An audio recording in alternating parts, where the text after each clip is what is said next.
Bom dia, meninas e meninos, senhoras e senhores, elfos e anões e outras criaturas míticas. Hoje conosco temos um novo convidado, Pierre Antonin. Vou deturpar seu sobrenome. Desculpe. Tenho talento para isso. Plaquevent. Plaquevent. Inglês. Sim, e ainda vou americanizar o inglês. É ainda pior. Antoine é um escritor francês e analista político. Ele é autor de 3 livros, Soros e a Sociedade Aberta, Globalismo e Despopulação, que é um problema enorme a propósito. E isso está levando a um colapso econômico global. E Sociedade Aberta versus Eurásia. Ele também dirige o think tank estratégico e tem um boletim chamado Polimos. Ora, olá. Entrem, meninas e meninos, e ouçam o conto mágico da teoria monetária mágica. Isso mesmo. Você não precisa mais se preocupar com todo aquele ouro e prata para comprar o que quer. É só imprimir, imprimir, imprimir. E quando Marco Polo viajou para a China antiga no século XIII, os cães mongóis mostraram a ele sua teoria monetária mágica, com papel moeda fiat puro, podendo imprimir o que precisassem para o que quisessem comprar. Mas, ai de nós, até essa história teve um fim sombrio, pois a teoria monetária mágica desencadeou as duas feras, a onda de dívida e a fera da inflação. E quando Marco Polo voltou à China, 20 anos depois, já não havia mais cães mongóis na China.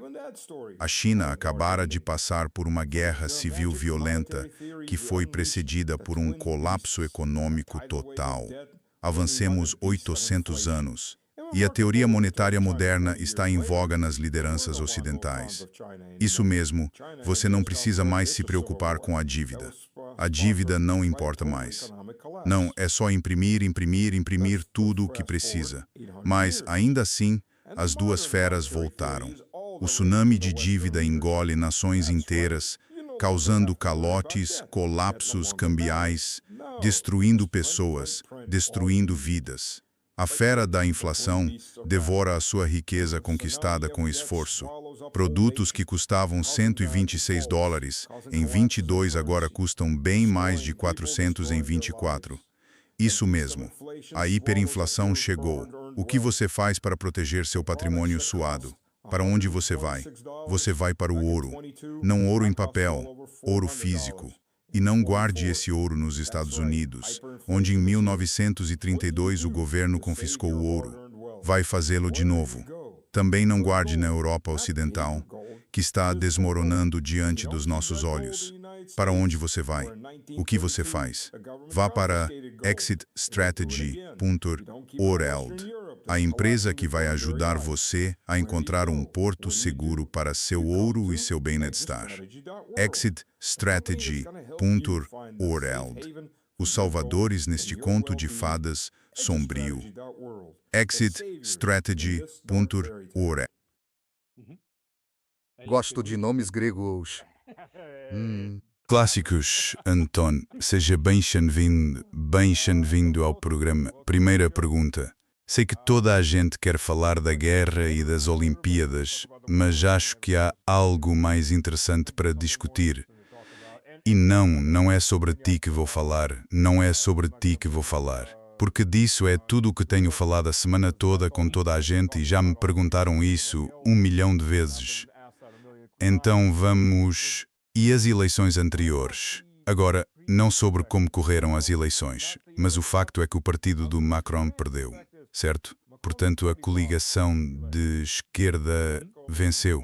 Já lá vão, o quê? Cerca de 52 dias, mais ou menos. Sim, no fim de junho. Isso. No começo de julho, sim.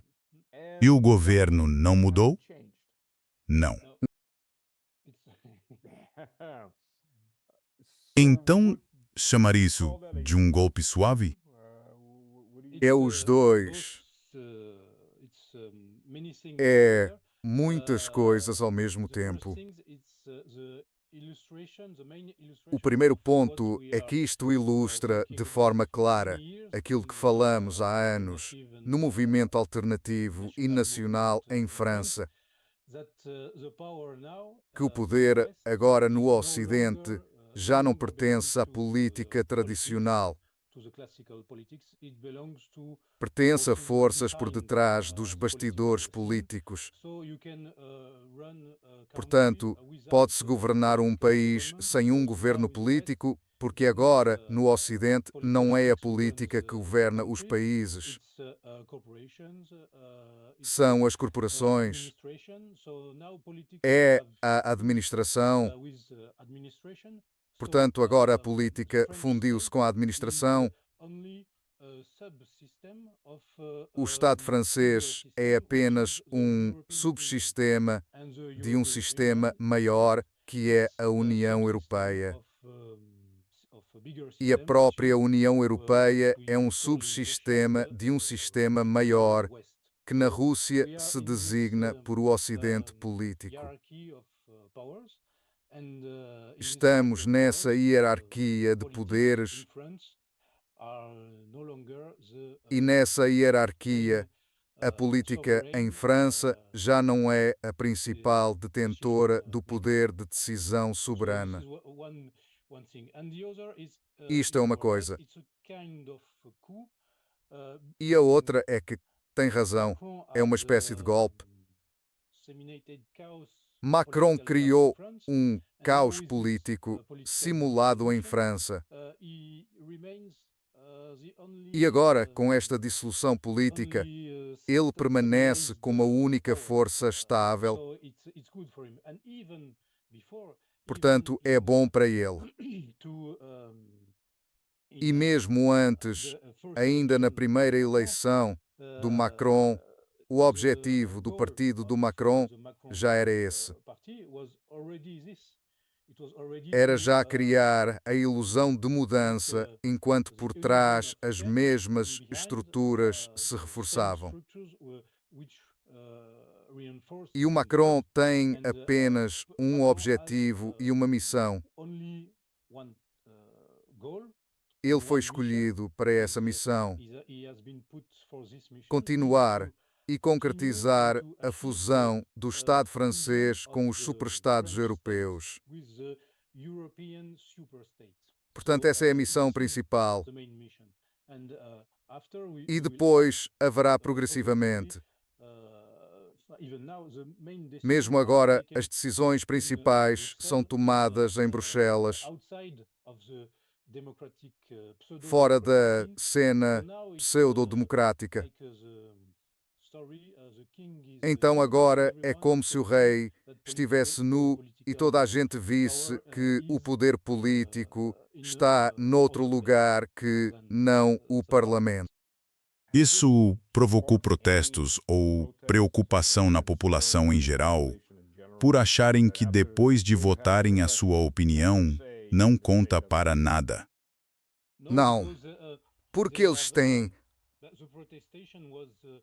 O protesto ficou evidente nos votos para o Rassemblement National, o Movimento Nacional, e também para a esquerda radical.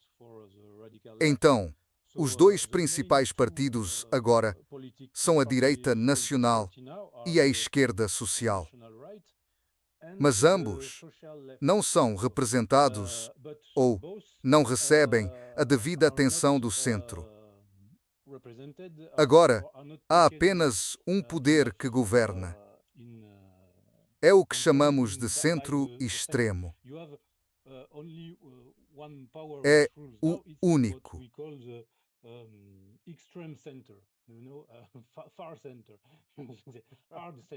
Ainda não tinha. O centro-extremo vai fazer de tudo para manter a esquerda social e a direita nacional na periferia. E outro tipo de protesto é o de quem não vota, porque perdeu o interesse na política ou acha que isso já não é algo sério. Os protestos, como os dos colatés amarelos anos atrás, Macron reprimiu o movimento com ondas de detenções e repressão. Pessoas que perderam os olhos, que foram feridas pela polícia. Depois disso, as pessoas entenderam que agora nós já não estamos em um Estado democrático. E depois veio o planejamento da Covid. Então parou tudo. E então agora temos esse caos e também pessoas em crise econômica que precisam sobreviver dia a dia. Além disso, é época de férias e há os Jogos Olímpicos. Então, tudo ficou parado, mas acho que há um fogo por baixo que está crescendo. E talvez tenhamos uma surpresa este ano, especialmente por causa dos problemas econômicos da população. Então, por isso, talvez a estratégia do centro-extremo seja implementar uma espécie de guerra civil na França, como houve na Grã-Bretanha, para fazer muçulmanos e nativos se enfrentarem em vez de haver uma revolução. É stress distanhamente isso e tu cauto que eu nem o tipo não com nem o tipo cauto caos não colapse com a Nakshua e com a não com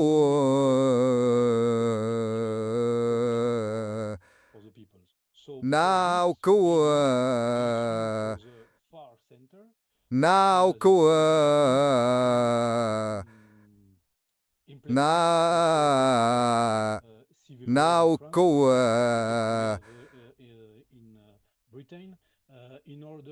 não não Sim, isso também. Ou nos arrastam para uma guerra no exterior. é engenharia social. Eles têm que gerir a reação política. Então, eles sempre arranjam para que a classe trabalhadora se mate em guerras ou em guerra civil contra os migrantes. Podem usar qualquer truque que quiserem. Por isso, agora, muita gente não se interessa mais por política. Aqueles que entendem o que está em jogo, porque percebem que a política já não está nas mãos de marionetes como Macron e outros.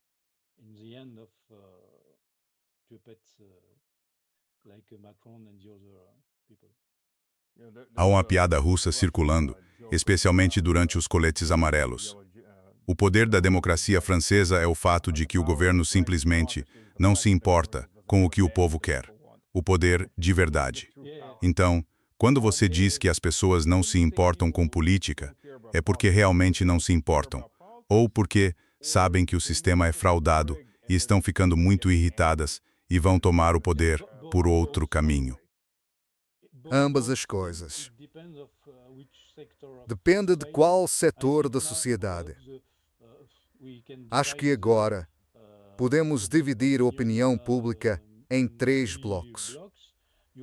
Há um bloco que segue o Estado, porque têm interesse no status quo por causa do emprego, trabalham com o Estado ou estão na administração, coisas assim. Há uma massa de pessoas que sempre vai seguir, mesmo que não concordem. Não têm opinião política formada e, se têm, não estão politicamente envolvidos.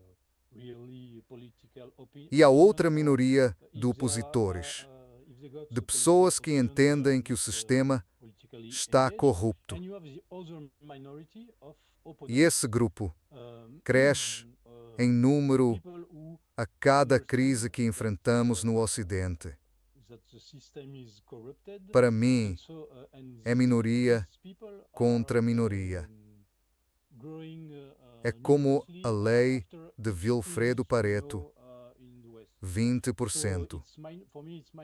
Sempre existe 20% de, talvez, 20% de franceses profundamente corrompidos que seguem a agenda globalista e talvez 20% de nacionalistas e pessoas de bom senso que querem mudança de regime.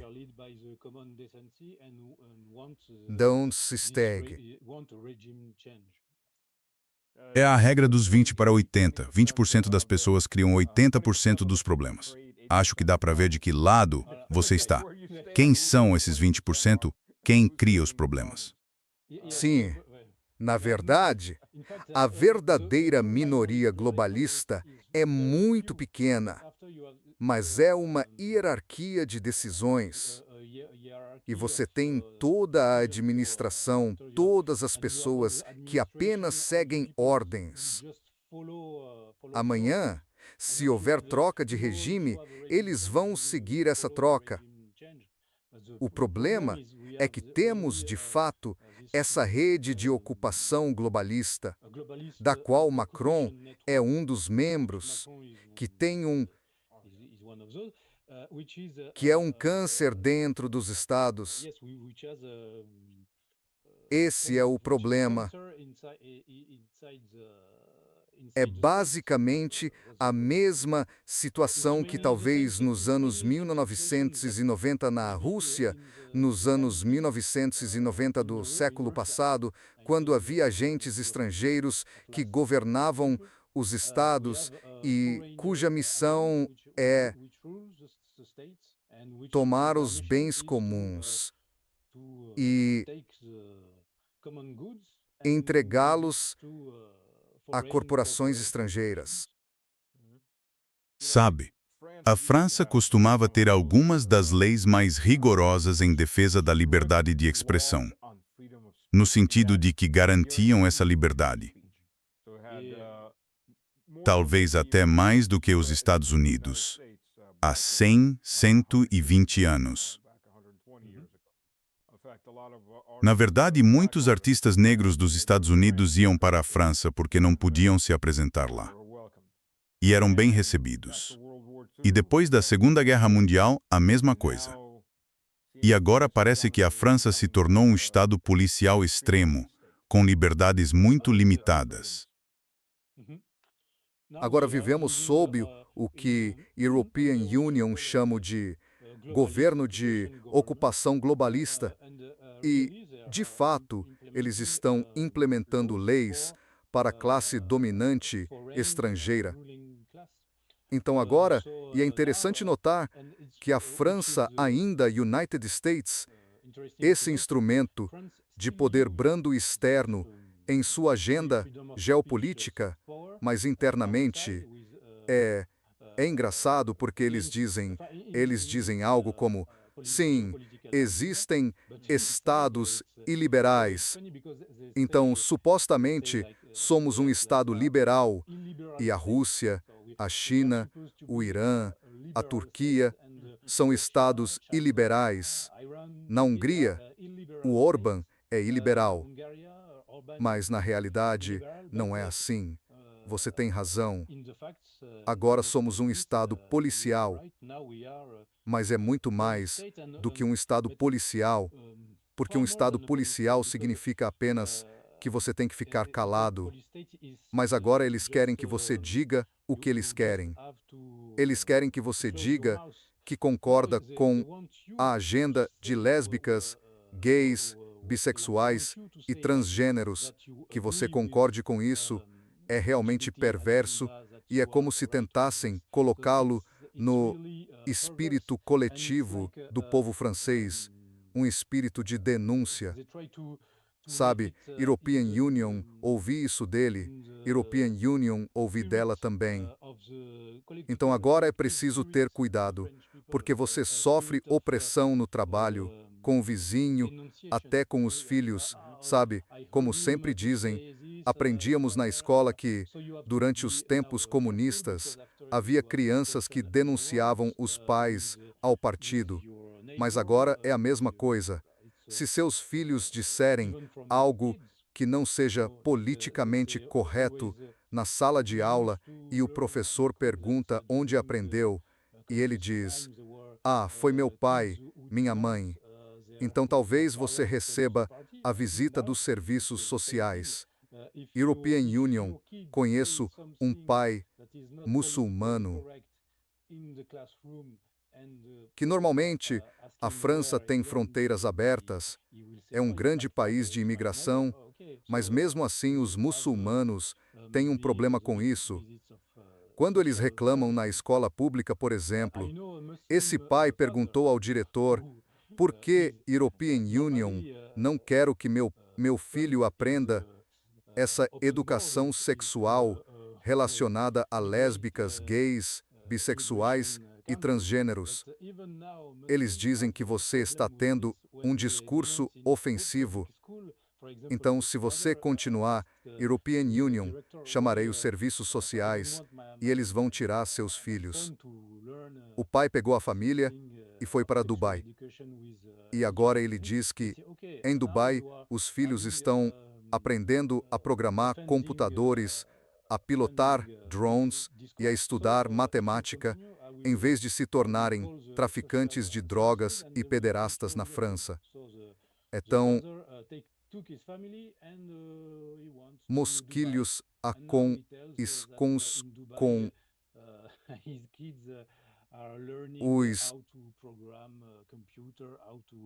os aians, os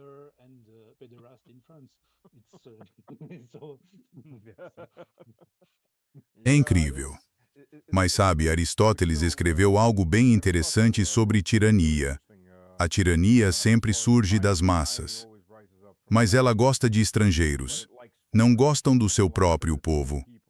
É claro, vi esse artigo. Mas se agora eles estão expulsando até os estrangeiros, Isso abre outra perspectiva. Você irritou seu próprio povo e agora está irritando os pobres. Acho que isso pode ser a diferença entre a França e a Grã-Bretanha, por exemplo, porque na Grã-Bretanha eles são mais comunitaristas. Na França, nossa identidade é mais política. Portanto, talvez seja mais fácil formar uma frente comum de pessoas que estão contra esse regime e que transcendam suas diferenças étnicas e religiosas para promover uma confrontação política. Talvez seja a diferença entre países latinos, como a França, e países anglo-saxões, que se baseiam mais em comunidades e em raça, queijo ou mais comunidades. Que isto, como idoa, somos cacoamon, somos cacoamon, que estou escalaço. agora, deixa a European Union te perguntar. Você falou em guerra civil?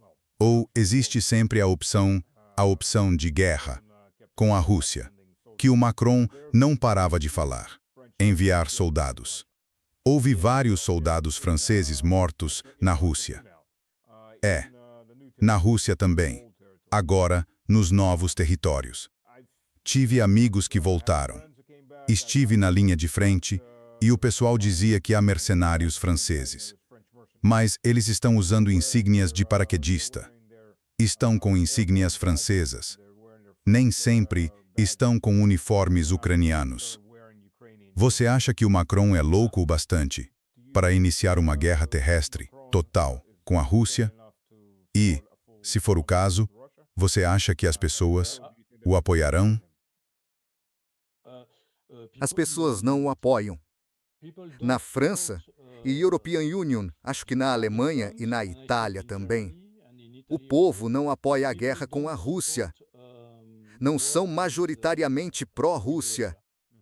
Querem neutralidade e uma posição razoável entre os Estados Unidos e a Rússia ou a China.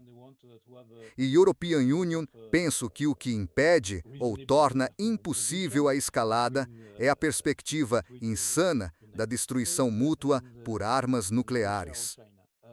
Por isso, para mim, já estamos numa espécie de quarta guerra mundial. A Terceira Guerra Mundial foi a Guerra Fria. A Quarta Guerra Mundial é essa guerra fragmentada em todos os pontos de crise, onde o Ocidente confronta seus desafios euroasiáticos. Para mim, é quase o mesmo frente. Ucrânia, Oriente Médio, Sul da Ásia, Myanmar, Romênia, talvez em breve Taiwan. Então é o mesmo. É o que a geopolítica americana chama essa região de franja da Eurásia, o chamado Rimland. Se você olhar onde as guerras contemporâneas sempre começam, é nesse ponto de atrito entre o Ocidente e a Eurásia. Portanto, é o mesmo. E, como na Guerra Fria, o que impede a escalada é a perspectiva da aniquilação até dos próprios globalistas. Os globalistas não vivem em Marte. Então, talvez tenham medo de ser atingidos por armas nucleares e a perspectiva de passar meses em bunkers 4 estrelas talvez não lhes agrade. E quando você está, se tiver, depois de tanta destruição, você não tem certeza de que a política resultante será a seu favor. Por isso acho que eles são prudentes quanto a isso. Talvez. Mas o problema é que temos uma elite pós-cristã e decisores pós-cristãos que são niilistas, porque não acreditam em mais nada além do próprio poder. Acreditam em fantasias como o transhumanismo. Mas mesmo com o transhumanismo, vão morrer com 100 e poucos anos. Como? Não sei. David Rockefeller e outros. Mas não viverão 1000 anos como querem. Então, acho que quando chegarem ao fim de suas vidas, então se o melstaquer damasek sinaru viuso, nam kimnam nu carde e carlos e asi ad f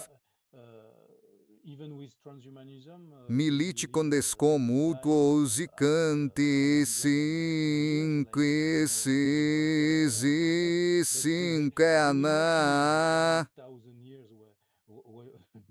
não mutus e canan com. Sendo bastante niilistas, podem tomar uma decisão niilista. Talvez deflagrem uma guerra global.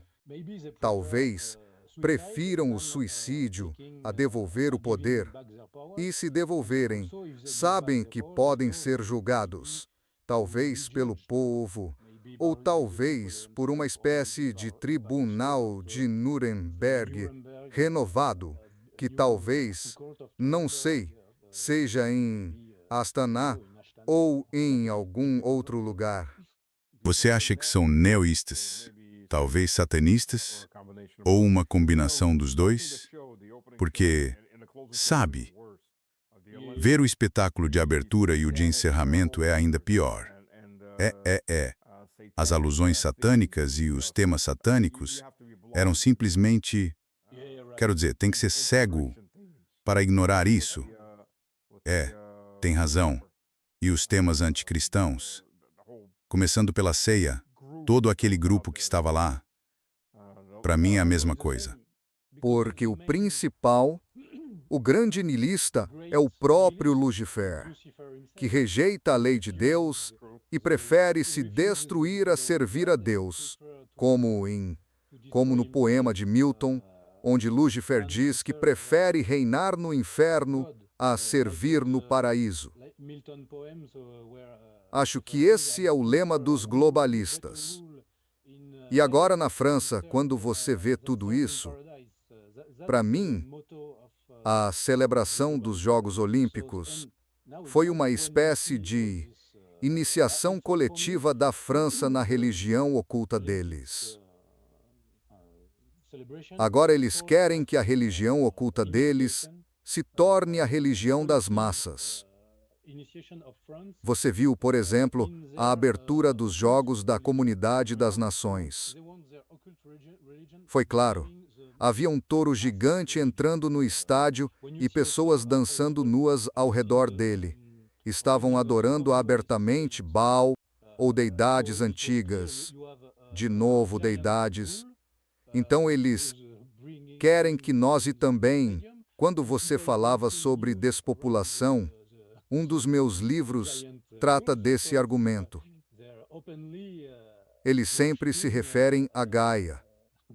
Eles querem que abandonemos o cristianismo e passemos a adorar deusas pagãs antigas. E para eles, acho que tem a ideia de que são deuses. Eles são deuses vivos e querem se tornar deuses.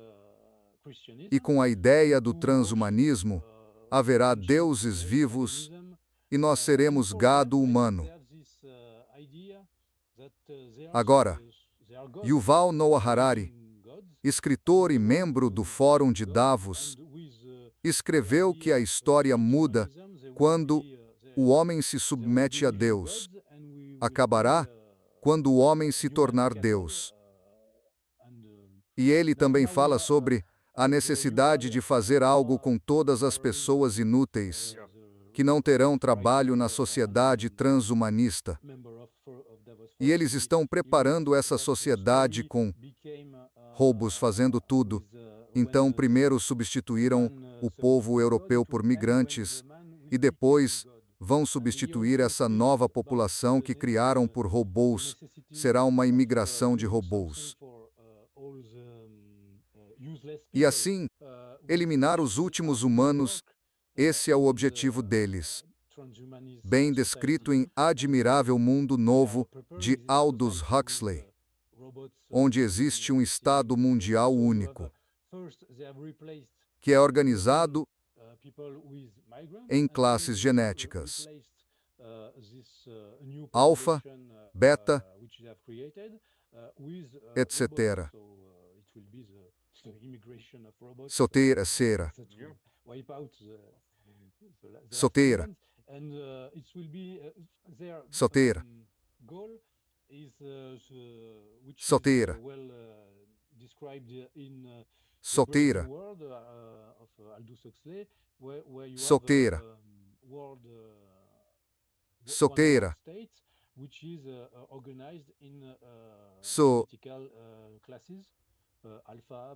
Né? E os alfa têm quociente de inteligência mais alto, e os gama estão próximos da besta e fazem tarefas físicas. Então é isso, eles querem chegar a esse tipo de sociedade. E eles acham que será uma espécie de retorno ao paraíso perdido, uma sociedade perfeita na Terra sem Deus. Mas acho que, se estamos falando de satanismo, para as pessoas boas o Espírito Santo as guia. Para as pessoas más, mesmo sem saber, há inspiração em um espírito maligno. Então, essas pessoas são movidas por uma força superior. Há um vídeo em que se vê Macron falando sobre isso. Ele fala sobre uma espécie de forças transcendentes que o guiam. Ele também fala sobre o que ele chama de a besta do evento que já está aí, e nós não sabemos do que ele está falando. Então, European Union, acho que, para essas pessoas, sim, nós sabemos. E European Union, acho que eles sabem. Por isso, eles estão obcecados com a agenda de 2030, sempre essa data, Por quê? Veja, em 2030 serão 2000 anos desde o início do ministério de Jesus Cristo.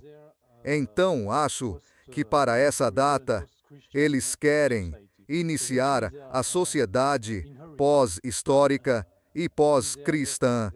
Por isso, estão com pressa e têm de enfrentar a contestação geopolítica fora do Ocidente e também a contestação política entre o povo, como European Union e outros. Então, não é fácil ver como eles vão talvez nos levem cada vez mais perto de uma grande catástrofe e depois nos ofereçam uma falsa paz. E o apóstolo Paulo nos advertiu que o anticristo virá quando todo mundo estiver falando de paz e segurança. Então, talvez seja algo que precisamos vigiar. Depois desta guerra, talvez anunciem uma espécie de falsa paz. Sim, acho que você tem razão. Sabe, uma coisa que me interessa é que, se você olhar para essas sociedades, elas estão incentivando o suicídio até entre pessoas produtivas. Então agora há adolescentes nos Países Baixos que podem acabar com a própria vida aos 15, 16 anos. Pessoas que são produtivas. Têm a vida inteira pela frente para produzir. Ok, eles estão deprimidos. A maioria dos adolescentes está deprimida, fora de si ou sei lá o quê, porque são adolescentes. Mas agora lhes é permitido cometer suicídio, com apoio do governo. E, se você olhar só por esse ângulo, não faz sentido. Idosos, pessoas com deficiência, pode haver um raciocínio utilitarista. Ah, eles não estão produzindo. Certo, mas jovens vão produzir. Você precisa deles como trabalhadores, você precisa deles. Mas por que empurrar delas ao suicídio? Mas, se você analisar que a liderança é satânica, o suicídio é condenação, como a Igreja sempre ensinou, não só a Igreja Ortodoxa ou a Igreja Católica é a mesma coisa.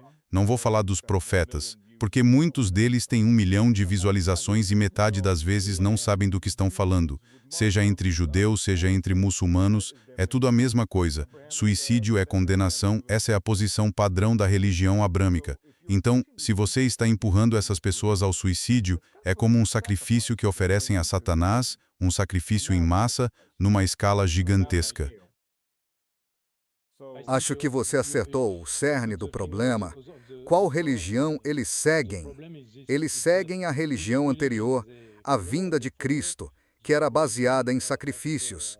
E quanto maior o sacrifício, maior a retribuição que esperam obter. Além disso, Lúcifer não pode vencer Deus, mas pode tentar destruir. Não pode derrotar o Criador, mas pode destruir a criação. Ele tenta destruir o Criador, e você está certo. Quanto mais a alma está condenada, mais ele alcança seu objetivo. E acho que isso também nos leva ao que está acontecendo agora em Israel, com o projeto de reconstrução do terceiro templo. O templo, em todos os textos religiosos, é descrito que quando o templo for reconstruído, os judeus acreditam que o Messias virá. Para nós, o Messias já veio, então o próximo será o Anticristo. Eles estão se preparando para isso e também preparam sacrifícios dentro do templo, sacrifícios públicos. Então agora temos a religião do sacrifício e European Union também acho que quando você envenena as pessoas com injeções, coisas assim, está fazendo um sacrifício em massa. Yekades Yuzenku massa. Ah, sim. Absolutamente. É um holocausto. Destruir pessoas para os deuses. Sim. As estatísticas e excesso de mortes, se você olhar nos últimos 5 ou 6 anos, dispararam 3, 4 vezes mais do que costumavam ser. Estamos ficando sem tempo, mas tenho uma pergunta. Antes de nos restar cerca de 1 minuto. Certo, a esposa do Macron. Saiu um grande artigo. Li que os 2 jornalistas, cujo nome European Union não lembro, foram ameaçados pela polícia. Estão sendo processados. Na sua opinião, ela é travesti ou é uma mulher de verdade? Até que ponto o Macron avançou com o seu admirável mundo novo? O importante é que agora muita gente é também um sintoma da rejeição do povo a Macron. Mas, na verdade, quando se olha para a agenda globalista, como se chama isso, hermafroditismo, o projeto de criar um novo tipo humano andrógeno, faz parte da agenda política do globalismo. Ter já pessoas transexuais no Estado, na chefia do Estado, como